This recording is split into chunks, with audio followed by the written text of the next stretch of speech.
ညီကိုရီအားလုံးပဲမင်္ဂလာပါကာရာဘောင်းဖလားဆီမီဖိုင်နယ်ပွဲစဉ်ပွဲကြီးပွဲကောင်းဖြစ်တဲ့အာဆင်နယ်နဲ့ချက်စီပွဲလေးကိုတပွဲကောင်းလေးရွေးချယ်သုံးသပ်ပေးခြင်းပါတယ်ဝီရပိုင်းရွေးချယ်မှုလေးတွေဒါလွဲချော်နေတာဖြစ်နေလို့ဒီပွဲလေးကတော့ကျွန်တော်သုံးသပ်ချက်တည်တံ့လေးပဲလုပ်ပေးသွားမှာပါဒါပွဲလေးတွေလိုချင်တော့ Telegram Channel လေးကို join ထားပေးပါ brother တို့အတွက်လုံးဝအကျိုးရှိစေရပါမယ်ဒီပွဲလေးရဲ့ရလဒ်လေးကိုလည်းဒါ comment လေးမှာဝင်ရောက်ခံမှန်းပေးတော့ပါအောင်ဗျအာဆင်နယ်ကတော့လက်ရှိ Premier League အဆင့်1နေရာမှာရက်တည်နေပြီးတော့နောက်ဆုံးကစားခဲ့တဲ့အိမ်ဝင်း12ပွဲမှာဆိုရင်ဒါ10ပွဲထိနိုင်ထားပြီးတော့ဒါဂိုးပေးရမှုကလည်းလွန်နေပါတယ်အာဆင်နယ်ကပထမအကြော့မှာချက်စီကို3-2နဲ့နိုင်ထားတာကြောင့်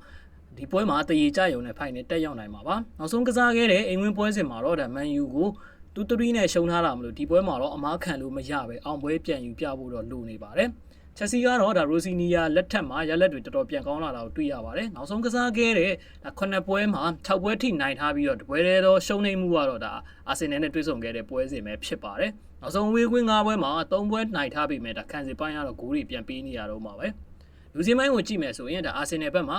ဒါကာလာဖီယိုရီနဲ့ဆာကာတို့ကတော့ဒဏ်ရာကြောင့်မပါဝင်နိုင်ပေမဲ့ခံစစ်ကွင်းလယ်နဲ့တိုက်စစ်ပိုင်းမှာတော့လူဆုံနေပါတယ်။ချက်စီဘက်မှာတော့ခံစစ်ပိုင်းမှာ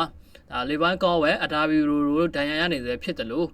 ဂျယ်မီကီတန်တို့တော့မပါဝင်နိုင်ရင်တောင်မန်တိုက်စစ်က6ပါမှာတယောက်တည်းပေါ်မှာပဲဝင်ပြီးနေပါလိမ့်မယ်။နှစ်တူဘက်ကိုကြည့်မယ်ဆိုရင်နောက်ဆုံးတွေ့ဆုံမှု9ချိန်မှာဒါဂန်နာတို့က3ချိန်နိုင်ထားပြီးတော့2ပွဲတည်ရချထားပါတယ်။ဂန်နာတို့ဟာအိမ်ဝင်အားသာချက်အပြင်တည်ရချရုံနဲ့ဖိုင်နယ်တက်ရမှာဖြစ်တယ်လို့ချက်စီရဲ့အဝေးဝင်ခံစစ်အမားတွေကြောက်မဲ့ဒါဂန်နာတို့ကပဲအနိုင်ယူသွားမလားဒါမှမဟုတ်ချက်စီတို့ကပဲဘလို့အကွက်တွေနဲ့အနိုင်ယူသွားမလဲဆိုတော့ကျွန်တော်တို့စိတ်ဝင်စားစောင့်ကြည့်ရမှာပါ။ကဲညီကိုတို့ဒီပွဲလေးလည်းအားလုံးခွက်လက်ဖြစ်ကြပါစေဗျ။